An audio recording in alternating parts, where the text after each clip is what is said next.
Saludos en el nombre de nuestro Señor Jesucristo, hermanos. Les deseo muchas bendiciones de parte de nuestro Padre, de nuestro Señor Jesucristo y de su Espíritu Santo.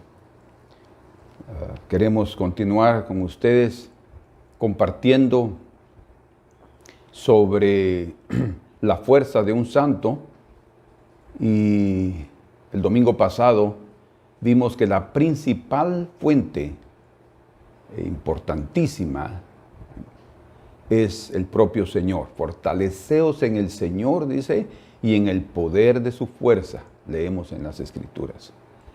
Pero el día de hoy comenzaremos a ver otro aspecto importante de la fuerza de un santo que espero pueda ayudarles en su caminata espiritual, de la cual todos somos testigos, que no es fácil muchas veces, pero que es de gran bendición porque el Señor a través de nuestra caminata está a enseñarnos a cómo trabajar espiritualmente, cómo manejar nuestros pensamientos y también aquellas cosas que vienen a tratar de debilitarnos.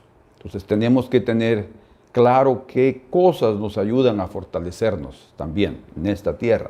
O sea, otra vez, el Señor es la fuente principal de la fuerza, como la Escritura dice. Nadie será fuerte por su propia fuerza. Viene del Señor. Pero hay otros aspectos en la vida diaria, en nuestro cotidiano, que el Señor nos muestra aquí de cómo podemos adquirir fuerzas también a través de estas otras fuentes. Señor, en el nombre de Jesús queremos suplicarte que nos guíes, que nos ilumines, que nos fortalezcas, Señor, a través también de tu palabra, que venga sobre nosotros con tu entendimiento, con tu luz, para que cada uno de nosotros que estamos oyendo este mensaje pueda encontrar verdades valiosas a favor de su propia vida. Porque sabemos, Señor, que tú estás interesado en guardarnos, en protegernos y que no seamos presas fáciles de los enemigos espirituales que andan alrededor de nosotros viendo cómo devorarnos. Señor, te suplicamos que nos fortalezcas y te agradecemos en el nombre de Jesús por esta oportunidad. Amén. Gloria a Dios. Quiero compartir con ustedes una de las experiencias personales que ha sido determinante también en mi caminata, en mis días, principalmente como pastor, como un siervo del Señor que está todo el tiempo ministrando, preparando mensajes, disculpen, que están todo el tiempo estudiando, leyendo las Escrituras. No significa que las 24 horas o las 12 horas del día yo paso haciendo eso, no. Algunas veces y los días yo también busco mi relax, mi descanso, porque lo necesitamos todos. Sin embargo, en ese periodo de mi servicio, yo también he percibido cómo como ser humano también me debilito, pierdo fuerzas, me desanimo. Y es en esos momentos cuando el Señor me ha mostrado la importancia de este otro aspecto que vamos a considerar. Lo que veremos será la fuerza de un santo está en fortalecer. La fuerza de un santo está en fortalecer.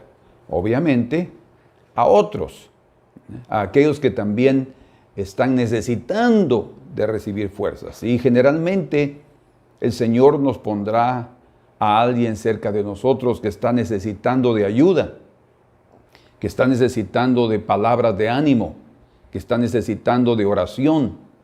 Y esa persona probablemente no sabe nuestro interior y las luchas que nosotros mismos estamos pasando. Sin embargo, cuando, como la Escritura enseña, hablando de los héroes de la fe, que dice que tomaron fuerzas o recibieron fuerzas de la flaqueza. Nosotros también, como hombres y mujeres de fe, tenemos que tomar fuerzas de nuestra propia flaqueza para fortalecer y animar. Entonces, muchas veces yo me he encontrado ayudando a otros, fortaleciéndolos, animándolos, dándoles una palabra del Señor y orando al final por ellos, sea por teléfono, sea personalmente o a través de la palabra, de la predicación de la palabra. Y gracias a Dios por la bendición, gracias a Dios por el fruto de ese trabajo, porque tengan la seguridad que es el Espíritu de Dios usando nuestras vidas para fortalecer a los otros. O sea, cuando sacamos fuerzas de flaqueza, dice el Señor que su poder se perfecciona en la debilidad. Entonces, cuando eso está sucediendo, es el Espíritu Santo, que es el poder de Dios, donde se radica el poder de Dios, como Jesús dijo, si yo echo fuera por los demonios por el dedo de Dios, y en otra parte de la Escritura, de los evangelios sinópticos, aparece por el dedo de Dios refiriéndose al Espíritu Santo. Entonces, en la mano de Dios está escondida su poder, dice la Escritura, en Habacuc.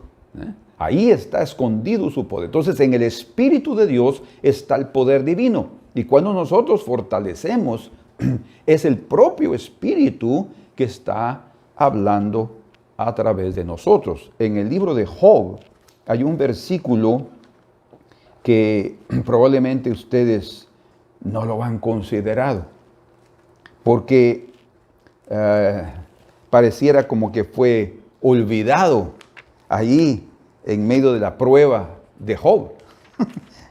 Pero dice ahí en Job capítulo 26, estos primeros 4 versículos del capítulo 26, todo el capítulo, pero esos primeros 4 son parte de la respuesta que Job dio a Bildad, en el capítulo 25, que son solamente 6 versículos, él le habla a Job, pero no lo ayuda, no lo fortalece.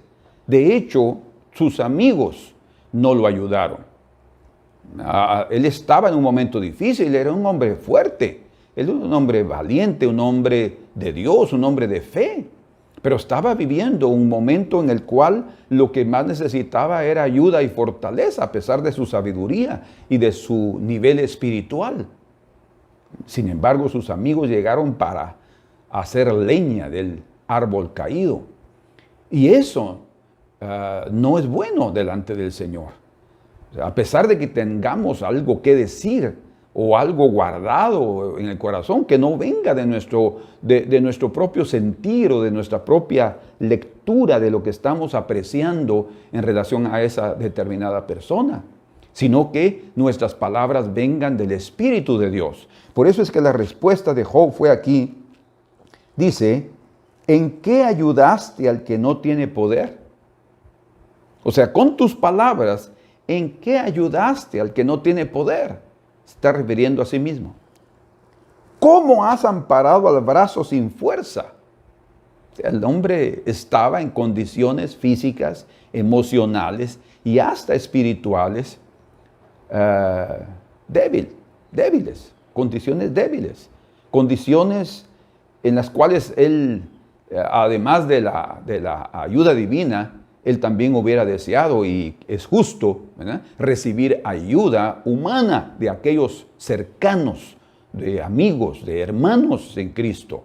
Por eso es que vamos a tocar este punto, porque si nosotros no aprendemos a fortalecer a los otros, nosotros no seremos fortalecidos, porque es fortaleciendo a los débiles que nosotros seremos fuertes, recibiremos fuerza. Por eso Job dice en el verso 3, ¿en qué aconsejaste al que no tiene ciencia? O sea, si yo soy tan bruto, era lo que estaba diciendo Job, ¿eh? Si mi entendimiento y mi sabiduría no es igual a la de ustedes, ¿en qué me aconsejaste al que no tiene ciencia? A mí mismo. ¿Y qué plenitud de inteligencia has dado a conocer? O sea, ¿en qué me has ayudado en relación a lo que has dicho? Tus palabras. Y por eso él dice ahora en el verso 4, ¿a quién has anunciado palabras y de quién el Espíritu que de ti procede? ¿Y de quién es el Espíritu que de ti procede? O sea, nosotros, como hablamos, el poder del Señor está en el Espíritu Santo. Y que nosotros estamos fortaleciendo a los demás.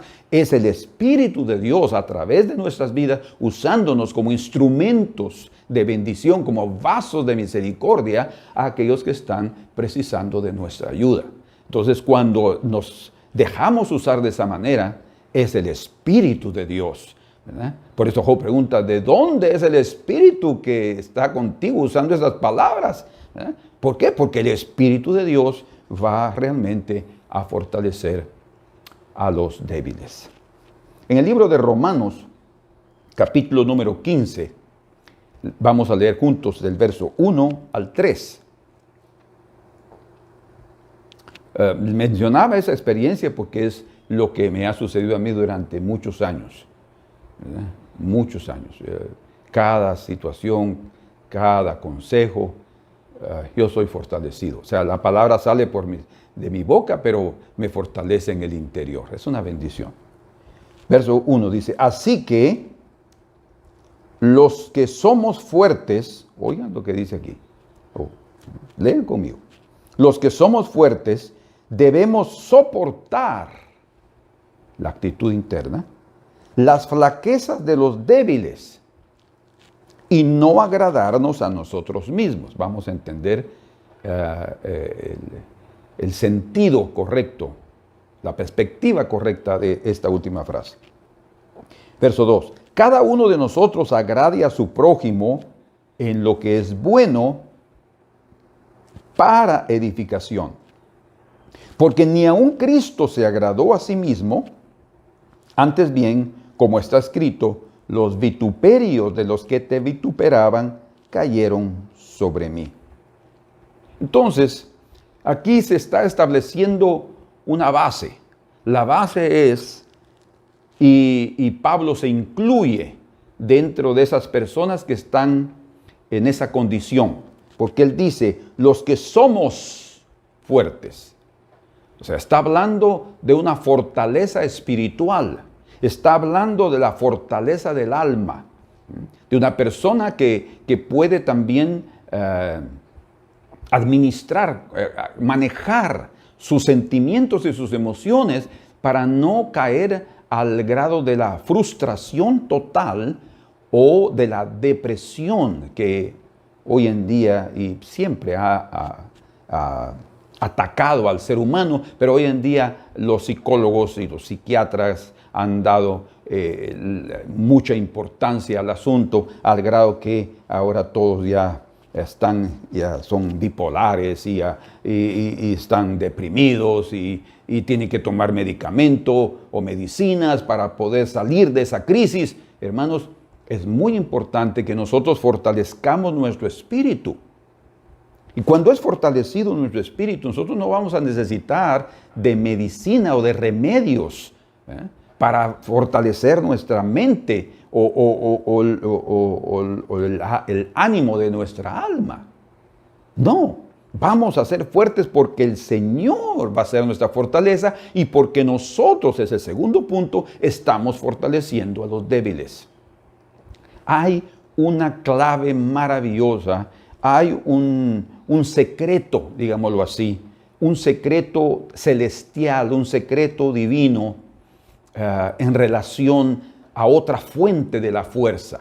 Y es exactamente que en medio de las flaquezas de los otros, en medio de sus debilidades, nosotros podamos llegar ahí como un soporte, como una columna, como un apoyo, como un bastón en el cual ellos pueden sostenerse y ayudarse para seguir adelante. Entonces, fuertes, los que somos fuertes, dice. Ahora, no importa, tal vez ustedes están pensando, pero es que yo no soy fuerte, pastor. Cualquier cosita me apacha, cualquier cosita me debilita, cualquier pensamiento ya me deja sin ganas de nada. Bueno, podemos decir lo siguiente: no importa si tú eres fuerte o no, ¿sí? Si no eres parte de este grupo que dice, nosotros los fuertes debemos de soportar las flaquezas. Y la verdad es que los fuertes, según Gálatas capítulo 6, verso 1 y 2, dice, hermanos, si alguno fuere sorprendido en alguna falta, pecado, falta de fe, debilidad, flaqueza, lo que sea, vosotros que sois espirituales, dice, esos espirituales son los fuertes. Aquellos que no están poniendo su confianza en la carne, sino en el Señor. Que ven las cosas de la vida más allá de lo que ellas se presentan físicamente. Restaurarle con espíritu de mansedumbre. ¿Ven ustedes? Es el Espíritu de Dios. Restaurarle con espíritu de mansedumbre, o sea, también necesitamos, además de la exhortación, también necesitamos de la consolación, ¿sí? Y del ánimo, porque hay personas que no se van a levantar si no reciben una palmadita o 2 o 3 o 10 palmaditas en la espalda. Considerándote a ti mismo, ¿verdad? Y eso es parte para que entendamos qué es lo que significa no agradándose a sí mismos. No significa que nosotros nunca o no debemos de vivir agradándonos. No, todo el día, todo el tiempo pasamos agradándonos. Comemos para agradarnos porque lo necesitamos. Nos reímos para agradarnos. Nos bañamos para agradarnos también. O sea, tenemos que entender el sentido. Considerándote a ti mismo, no sea que tú también seas tentado. Que en un momento determinado estemos en una crisis, ¿sí?, de falta de fuerza, y vamos a necesitar que alguien nos ayude, como sucedió con Job. Job, en un tiempo de su vida, él estaba en la cumbre de su vida material, familiar y espiritual. Y aparentemente en esa prueba que él pasó, llegó hasta el valle, ¿verdad? Pero el Señor quería llevarlo a una cumbre mayor. Sin embargo, no encontró el apoyo de sus amigos y hasta al final de su esposa, que le dijo, mira, si estás en esa condición, mejor maldice a Dios y muérete. O sea, es el consuelo que los espirituales necesitan dar. Aquí tenemos que incluirnos, necesitamos dar. Y dice en el verso 2, aquí, sobrellevar los unos las cargas de los otros. Vean ustedes qué importante.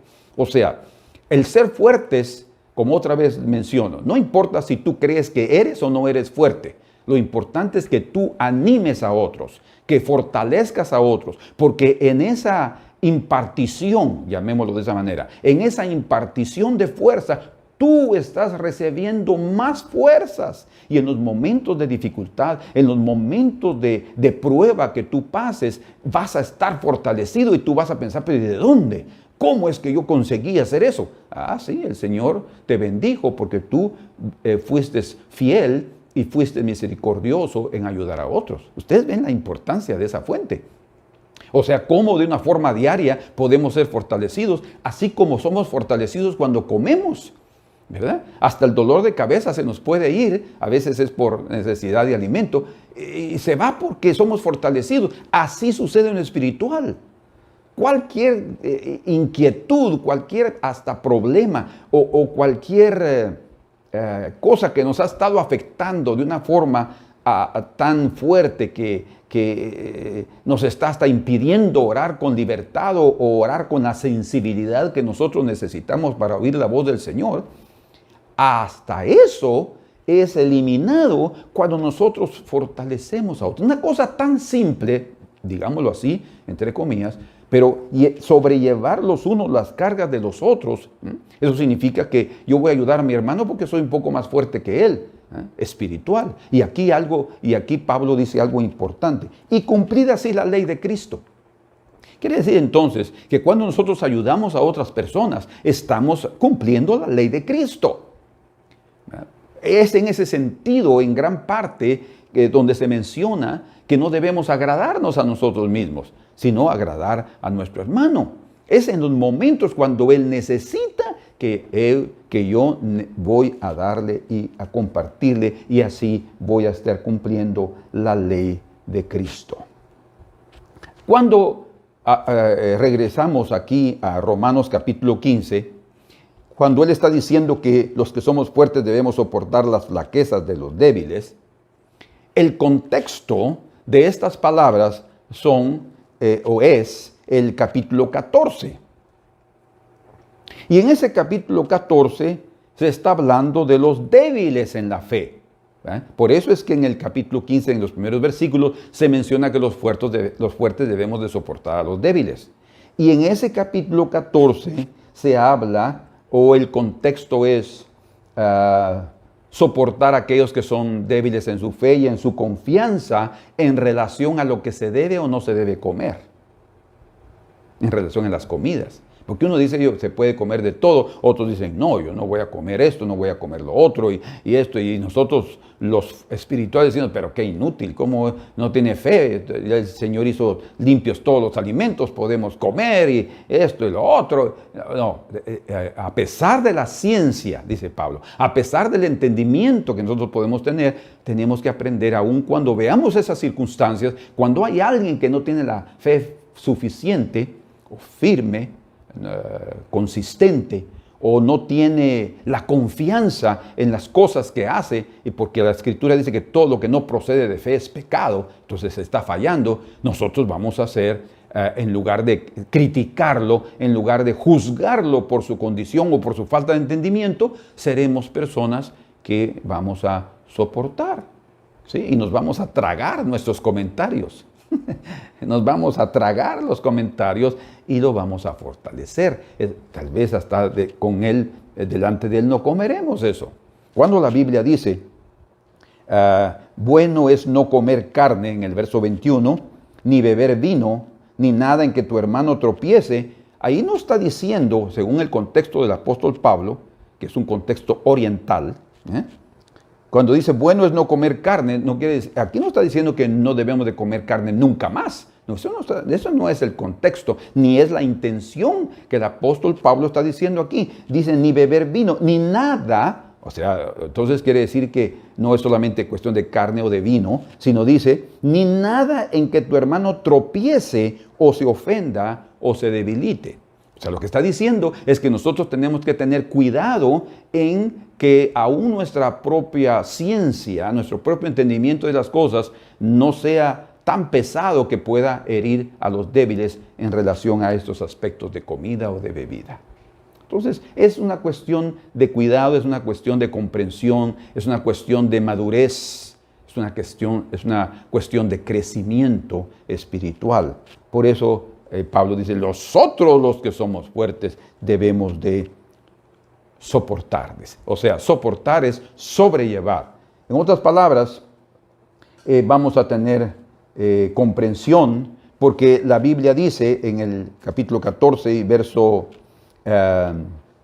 15 al 19, dice, pero si por causa de la comida tu hermano es contristado, ya no andas conforme al amor, la ley de Cristo.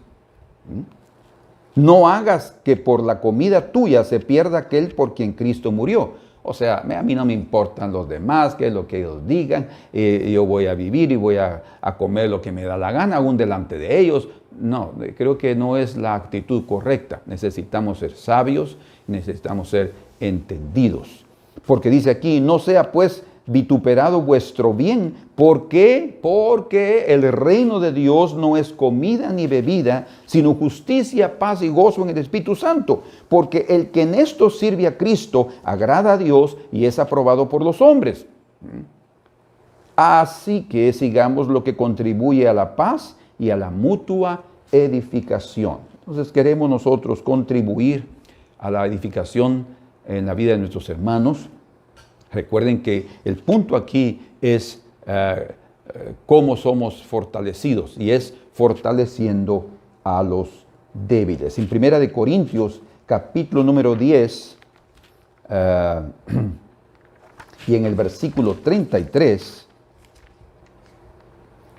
10:33, 32 dice, no seáis tropiezo ni a judíos, ni a gentiles, ni a la iglesia de Dios. Porque en la iglesia de Dios hay judíos y gentiles. Como también yo en todas las cosas agrado a todos, dice. O sea, cuando estaba con los judíos era judío. No comía lo que... Cuando estaba con los gentiles era gentil. Él comía todo lo que los gentiles comían. Imagínense. Como también yo en todas las cosas agrado a todos, no procurando mi propio beneficio, sino el de muchos, para que sean salvos. O sea, la actitud del apóstol Pablo en su relación con los demás iba a depender de la fortaleza o de la flaqueza de los otros, para él actuar también de esa manera y no ser tropiezo a nadie, sino ayudar a la edificación de las vidas. Bueno, entonces el Señor Jesucristo es tomado aquí como ejemplo, y Él es nuestro ejemplo máximo, porque Pablo dice, porque ni aun Cristo se agradó a sí mismo. Antes bien, como está escrito, los vituperios de los que vituperaban cayeron sobre mí. Eso está escrito en el Salmo 69. Y en ese Salmo, ahí leemos en el versículo número 8, para que entendamos a quién se está refiriendo el Señor. Este es un salmo profético.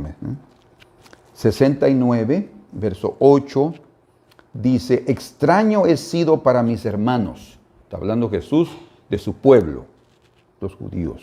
Y desconocido para los hijos de mi madre. Por mi forma de vivir, por mi fe, por mi mensaje, hasta los más cercanos a mí me hallan extraño, es lo que el Señor está diciendo. Entonces dice, y tanto era así que estos cercanos y estos hermanos y estos conocidos hablaron cosas incorrectas aún en contra de Dios, pensando que Jesús estaba equivocado en lo que estaba tomando, el camino que estaba tomando. Imagínense ustedes que un día lo buscaron sus familias, dijeron, ahí está tu madre y tus hermanos que te buscan. ¿Verdad? Ustedes saben ya la historia, pero dice ahí la Escritura que como ya él ya no les daba tiempo ni para comer, ellos estaban preocupados de que Jesús haya tomado un camino que no era el correcto. Dice en verso 9, porque me consumió el celo de tu casa. Esa fue la motivación que lo llevó a vivir como vivía Jesús, el celo de la casa del Señor, que es la iglesia del Dios vivo. Ese celo no estaba entre sus conocidos, ese celo no estaba entre sus parientes. Por eso es que para ellos pareció una exageración la vida que comenzó a llevar el Señor de repente. ¿Verdad? Porque hasta sus 30 años él vivió una vida muy descansada, digámoslo a cierto punto. No quiere decir que él no trabajó, sin duda él siguió con la carpintería de su padre. Sin embargo, él después tuvo un cambio radical cuando llegó el momento de iniciar sus 3 años y medio de ministerio. Entonces dice, porque me consumió el celo de tu casa y los denuestos. Las ofensas, denuestos son eso exactamente, son ofensas. O dichos groseros. Porque y los denuestos de los que te vituperaban cayeron sobre mí. O sea, Jesús era tan fuerte que él estuvo dispuesto a aceptar los vituperios que hablaban del Dios. Y él dice, no, que los vituperios que son dichos contra ti, los denuestos de los que te vituperaban cayeron sobre mí. Lo que se habla de una forma incorrecta en cuanto a Dios, cayeron sobre él. Mas él estaba dispuesto a sobrellevar esas cargas. Entonces, nuestro ejemplo es Cristo, quien sin cometer pecado recibió el vituperio de los que vituperaban. Por eso dice aquí, es citado ese Salmo 69, 9 en Romanos 15:3, en el contexto de nosotros aprender también a soportar la debilidad de nuestros hermanos en su vida. Así que debemos de sobrellevar las flaquezas, y eso no significa, escuchen por favor con atención este punto, sobrellevar las flaquezas de los otros no significa solamente tolerarlos. Es decir, bueno, voy a aguantar. No. No significa solamente soportar. Respira, respira. No. No significa ser indulgente o tener paciencia. Significa más bien poner nuestros hombros bajo esas flaquezas y ayudar significativamente a nuestros hermanos débiles. Y es esa simplemente la experiencia que Dios quiere darnos a cada uno de nosotros.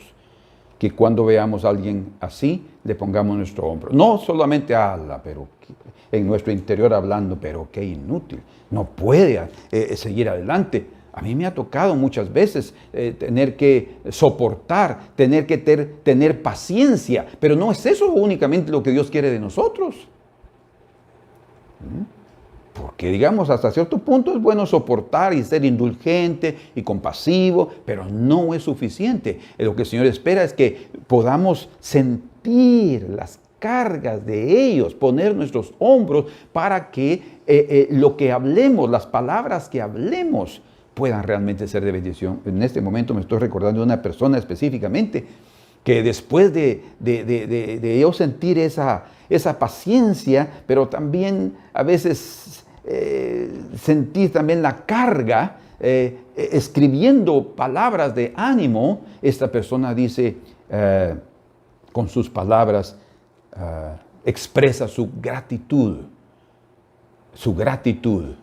porque ella sintió que era el Señor mismo hablándole a su corazón. Esa persona sintió eso. Y cuando nosotros leemos eso, decimos, bueno, gracias a Dios.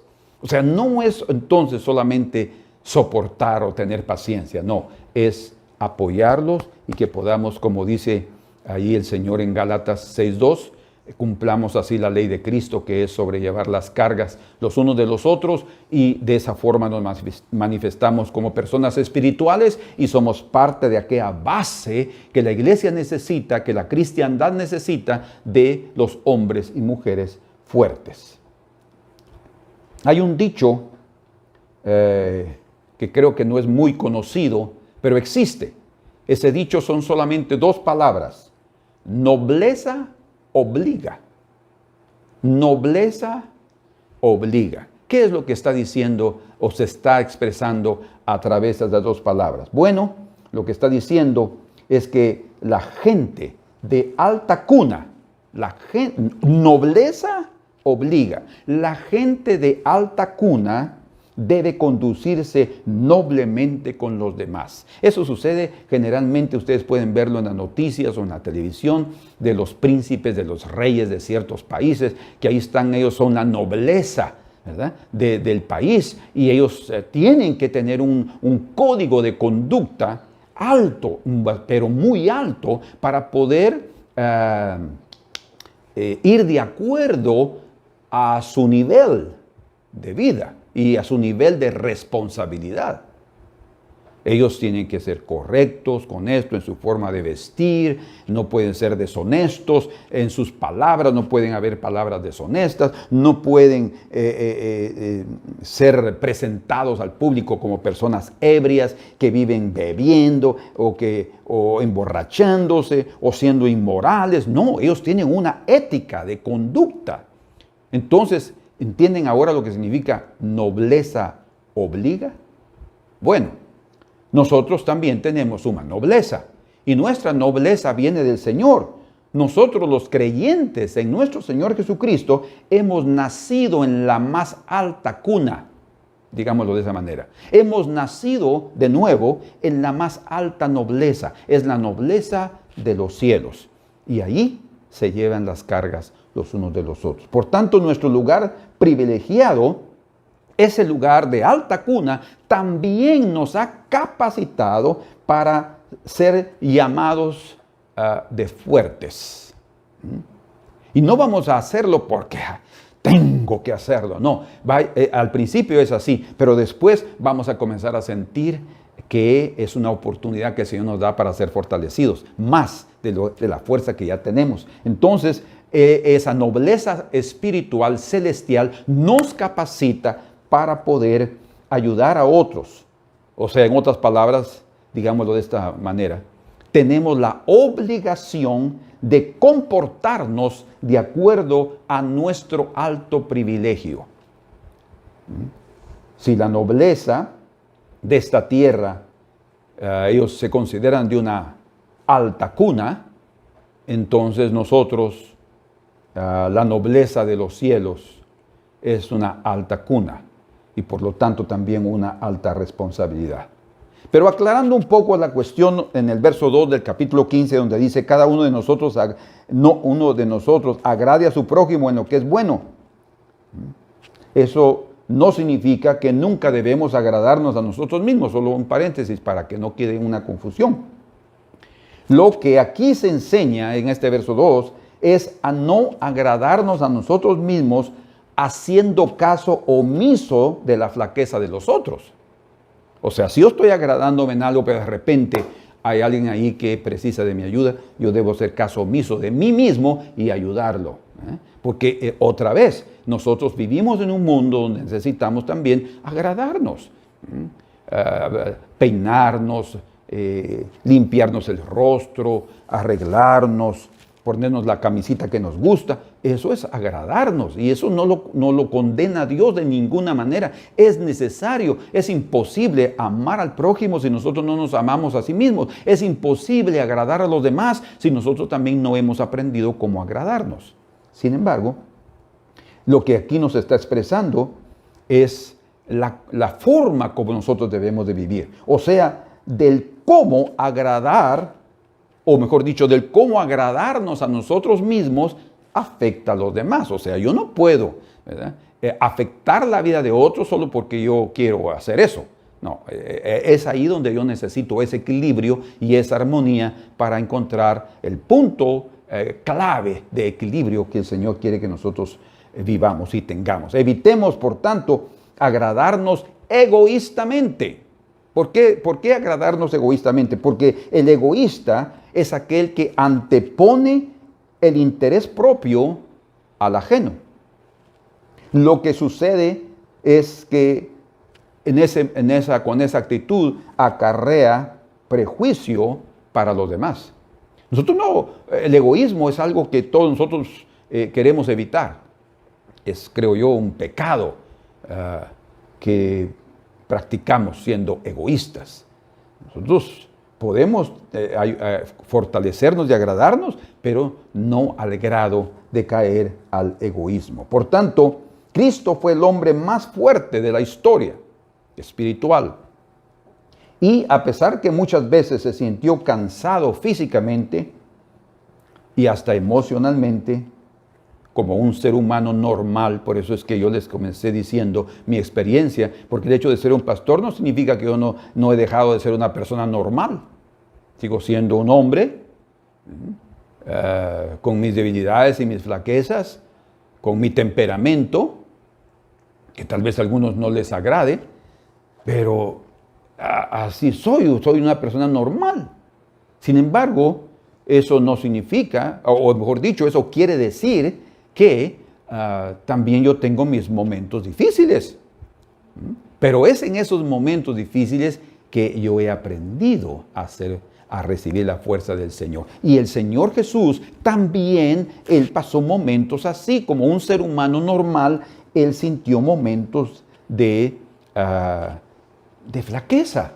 Sin embargo, dice la Escritura en el libro de Lucas, en el Evangelio de Lucas capítulo 4, hablando de esa unción que cayó sobre él en el inicio de su ministerio, dice, y el Espíritu del Señor está sobre mí por cuanto me ha ungido, ¿para qué? Para dar buenas nuevas a los pobres, a los necesitados. Me ha enviado a sanar a los quebrantados de corazón, los que están débiles, a pregonar libertad a los cautivos, a los que están desesperados, vista a los ciegos, los que no pueden ver, hasta espiritualmente, a poner en libertad a los oprimidos con una palabra, con ayuda, con comprensión, y predicar el año agradable del Señor.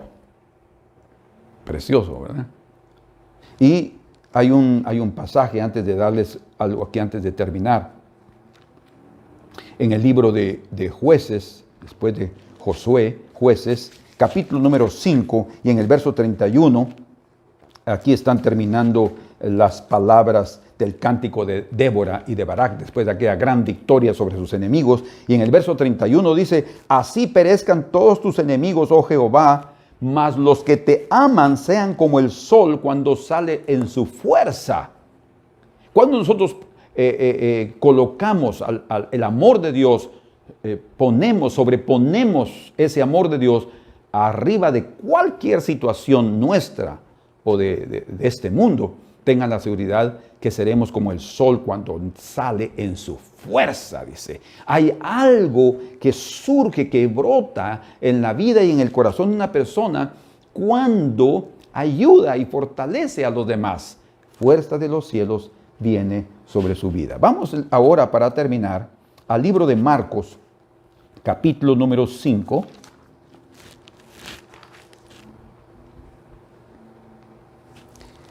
Y vamos a leer del versículo,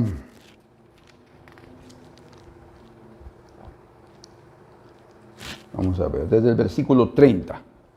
Aquí encontramos la historia de la hija de Jairo y la mujer que tocó el manto de Jesús, que estaba con una hemorragia, ¿sí?, un sangramiento de 12 años, y la niña tenía 12 años de vida. Jairo le había pedido que fuera a curar a su hija, que estaba muy, muy enferma. Dice, de hecho las palabras dice aquí: mi hija está agonizando. O sea, ya estaba en lo último. Y Jesús aceptó e iba para allá. Y ustedes saben la historia. Esta mujer tocó el manto del Señor. Entonces en el verso 30 dice: luego Jesús, escuchen, conociendo en sí mismo el poder o la virtud que había salido de él. No salió del manto, no era el manto el milagroso, era el Señor y su unción, la unción del Espíritu, la virtud, el poder. O sea, lo que sucedió es que esta mujer del flujo de sangre fue curada debido al poder. Esta mujer estaba también muriendo. Dice que había gastado todo con los médicos y le iba peor. En ese momento, debido a haber recibido la fuerza, el poder del Señor, esa mujer fue curada. ¡Qué bendición! Y el Señor se dio cuenta. Dice aquí, y sintió en el cuerpo que estaba... en el verso 30, ¿no? Volviéndose a la multitud, dijo: ¿quién ha tocado mis vestidos? Todos lo habían tocado, pero solo una persona había recibido de su fuerza. Parece ser que solo esa mujer era específicamente en esa hora la más necesitada, la más débil sin duda, que necesitaba de la fuerza de los cielos. Y sus discípulos le dijeron: ¿ves que la multitud te aprieta y dices: ¿quién me ha tocado? Pero él miraba alrededor para ver quién había hecho esto. Es precioso, ¿verdad? Él estaba ahí mirando para todas partes. Me imagino que llegó un momento en que sus ojos encontraron con los ojos de aquella mujer, que ella no consiguió más ocultar su alegría y su gratitud y su sorpresa al verse curada. Dice en el verso 33, entonces la mujer, vean ustedes aquí, como que colocamos algo entre líneas, pero que sucedió probablemente. Entonces la mujer, temiendo y temblando, sabiendo lo que en ella había sido hecho, o sea, se paró, se detuvo el sangramiento. ¿Por qué? Por la fuerza. Hermanos, miren lo que nosotros podemos hacer cuando ayudamos a alguien que se está sangrando. O sea, cuando habla de la vida, dice que la sangre es la vida del cuerpo. Está hablando de la propia vida en sí, esa es una figura de la vida. Lo rojo es figura de la vida también. Y estaba ahora esta mujer recibiendo nueva vida de alguien que iba caminando, pero que en su corazón siempre dijo que los vituperios que te vituperaban cayeron sobre mí. Alguien que nunca se agradó a sí mismo, sino estaba agradando a los demás. Entonces, vean ustedes lo que sucede. Él fortaleció. Y dice entonces, verso 34, y él le dijo: hija, tu fe te ha hecho salva. Ve en paz y queda sana de tu azote. Mientras él aún hablaba, vean ustedes qué tremendo. Mientras él aún hablaba, después de haber ayudado a esta persona, vinieron de casa del principal de la sinagoga, de Jairo, diciendo, tu hija ha muerto. Estaba agonizando, ahora no necesitas más incomodar al maestro porque se murió. ¿Para qué molestas más al maestro? Verso 36. Pero Jesús, luego que oyó lo que se decía, o escuchen esto, qué precioso, dijo al principal de la sinagoga, no temas, cree solamente. ¿Entienden lo que estoy diciendo? Vean ustedes cómo es que Jesús sale de fortalecer a una mujer y ahora va a ayudar al otro, pero en ese momento Jairo y sus siervos y la familia en sí están destruidos. Ellos habían perdido también la esperanza de que esa pequeña se salvara y ahora esa mujer hizo demorar al Señor para que Él llegara a tiempo. Pero no, Él no estaba fuera de tiempo. Y Él tomó, escuchen, después de haber derramado fuerza, después de haber derramado de su poder, después de haber derramado de su virtud sobre aquella necesitada, Él tenía más fuerzas para poder ayudar a Jairo. Porque en aquel momento él debe haber comenzado a llorar probablemente, o él debe haberse puesto las manos en la cabeza, o en las manos en el rostro, o en los intestinos para detener la angustia que él estaba viviendo, y él escucha del Señor estas palabras, no temas. Él siempre fortaleciendo a los débiles. No temas, cree solamente, le dijo. Y aquel tal vez se repuso en su ánimo, se repuso en su fe, pero y pensando, porque nosotros tenemos esa debilidad en los pensamientos de la cabeza. Nos destruyen más de lo que nosotros nos imaginamos. Y dice en el verso 37, y dice que llegó y no permitió que le siguiese nadie, sino Pedro, Jacobo y Juan, hermano de Jacobo, y vino a casa del principal de la sinagoga, y vio el alboroto que había, o sea, llantos y todo, y a los que lloraban y lamentaban mucho, gritando de plano, y entrando les dijo, ¿por qué alborotáis y lloráis? La niña no está muerta sino duerme. Para ellos era una locura, aquellos que te vituperaban, los vituperios, las injurias que te vituperaban cayeron sobre mí. Pero ¿cómo que está diciendo que no está muerto? Nosotros la hemos visto aquí, ya expiró. Y se burlaban de él, dice, ¿se dan cuenta? Verso 40. Mas él, echando fuera a todos, usó de su autoridad, tomó al padre y a la madre de la niña y a los que estaban con él, a estos 3 apóstoles, y entró donde estaba la niña. Y tomando la mano de la niña, le dijo, vean esto qué precioso, cómo el Señor ayudó a la mujer de flujo de sangre, tomó fuerzas de flaqueza porque virtud salió de él, quiere decir poder, fuerza salió de él, pero tenía más fuerza todavía para ayudar a Jairo, no temas. Y ahora derramó más fuerza para ayudar a esta niña que había muerto. Y dice aquí, y tomando la mano de la niña le dijo, Talita cumi. Estas dos son palabras caldeas. Son palabras de origen caldeo. Son palabras muy antiguas que el Señor usó ahí. Y Talita quiere decir jovencita. Y cumi quiere decir levántate. Entonces él llegó allí, tomó la mano de la niña y le dijo, jovencita. Era una jovencita de 12 años que había muerto. Dice, jovencita, levántate. Dice aquí que traducido es, niña, a ti te digo, levántate. Y luego la niña se levantó y andaba, pues tenía 12 años, y se espantaron grandemente, pero él, escuchen qué precioso, les mandó mucho que nadie lo supiese, y dijo que le diese de comer. Fortaleza emocional, espiritual y física. Oh, que cada uno de nosotros aprendamos de nuestro Señor Jesucristo para fortalecer a otros. Aunque nosotros sintamos que estamos sin fuerzas, aunque tú creas que eres una persona sin fuerzas, fortalece a los débiles, fortalece a los necesitados, a uno, a otro. Y cuando tú sientas, en lugar de de perder fuerzas, vas a recibir el doble del Señor y el doble del Señor, porque Él sabe que estás dispuesto a ayudar a aquellos que Él lleva cerca de ti. Que en el nombre del Señor este mensaje quede en sus corazones. Recuerden, el título de nuestro mensaje fue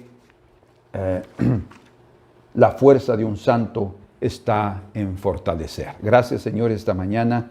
Bendice a mis hermanos y oro por ellos para que tú los ayudes en sus debilidades, en sus flaquezas, que los fortalezcas y que ellos aprendan esta clave preciosísima para también ayudar a los necesitados que están alrededor de ellos. Que tengan las palabras adecuadas de tu Espíritu Santo y que tengan también la unción de tu presencia, Señor, de tu Espíritu, para compartirla con aquellos que la necesitan. Te lo pedimos en el nombre precioso de nuestro Señor y Salvador Jesucristo. Amén. Que Dios los bendiga y un fuerte abrazo.